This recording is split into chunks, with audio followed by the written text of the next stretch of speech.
تمہارے ہاں گاؤں میں دستور ہوگا، ہمارے شہروں میں دستور ہے، جب لڑکا پہلی رات لڑکی کے پاس جاتا ہے، اللہ اکبر، کوئی کہتا ہے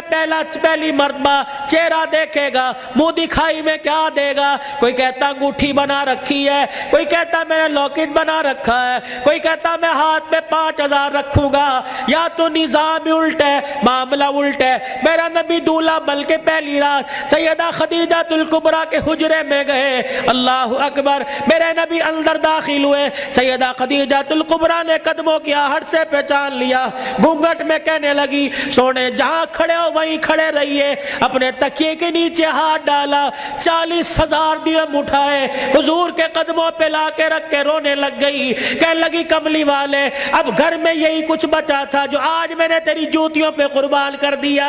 ہے۔ یہ وہ خدیجہ الکبریٰ ہے جسے دنیا نے اسلام کی ملکہ کا نام دیا ہے۔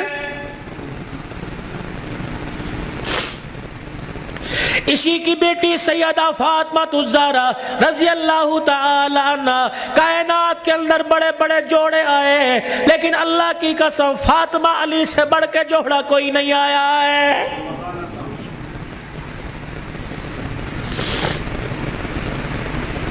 رحمت دو عالم صلی اللہ تعالی علیہ وسلم بیٹی کے دروازے پر گئے، جی ابو خیر ہوئے، تم بھی کبھی یہ سننا سمجھ کے بیٹی کے دروازے پہ چلے جایا کرو اور جا کے کہا کرو آجا تیرا باپ تجھے لینے کے لیے آیا ہے۔ لیکن اس نبی کو کیا پتا تھا جس بیٹی کو میں میکے لینے کے لیے گیا، سسرال لینے کے لیے گیا کہ میکے آجا، 4 دن باپ کے گھر میں رہ کے ویڑا آباد کر جا، اس نبی کے علم میں کیا تھا کہ 1400 سال کے بعد بہن دروازے پر آئے گی، بھائی دیکھ کے کہے گا ہنے تے گئی سی پھر آ گئی ہے۔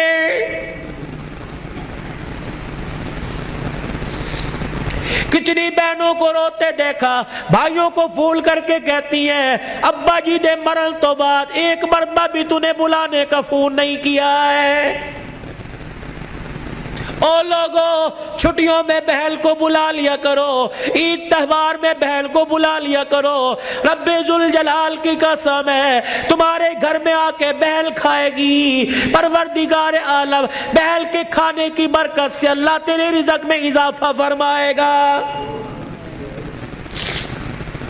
ماں باپ کو کھلانے سے، بہن بھائیوں کو کھلانے سے اللہ کی قسم گھر کے اندر برکت آیا کرتی ہے، بے برکتی نہیں ہوا کرتی، گھر کے اندر رزق میں عزت میں اضافہ ہوا کرتا ہے۔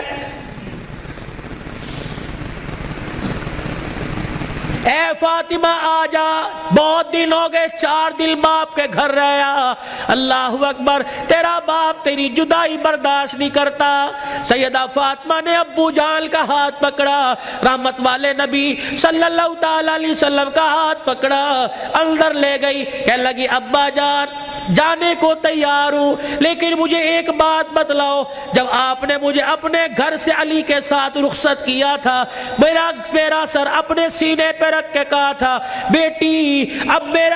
تیرے پر میرا اختیار نہیں چلے گا، اب تیرے پر علی کا اختیار چلے گا، آج کے بعد تو میری مرضی کی مالک نہیں، علی کی مرضی کی مالک ہے، وہ کہے گا اٹھ جا تو اٹھ جائیو، وہ کہے گا بیٹھ جا تو بیٹھ جانا۔ ابا جان آپ نے کہا تھا کہ جی ابا جانے کو تیار ہوں لیکن علی گھر میں کوئی نہیں، میں نے نہیں پوچھا تھا کہ علی ابا لینے آ جائے تو تیری بغیر اجازت کے جا سکتی ہوں کہ نہیں، ابا بیٹھ جائیو،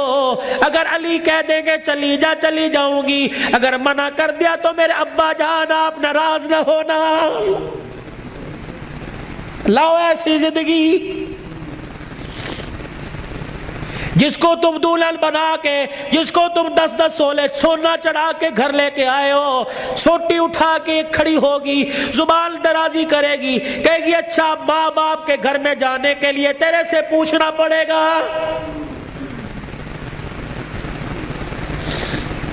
اے علی رضی اللہ عنہ اپنی بیوی فاطمہ سے کہہ دے تیری بغیر اجازت کے تیری بیوی کو گھر سے باہر کوڑا پھینکنے کی بھی اجازت نہیں ہے۔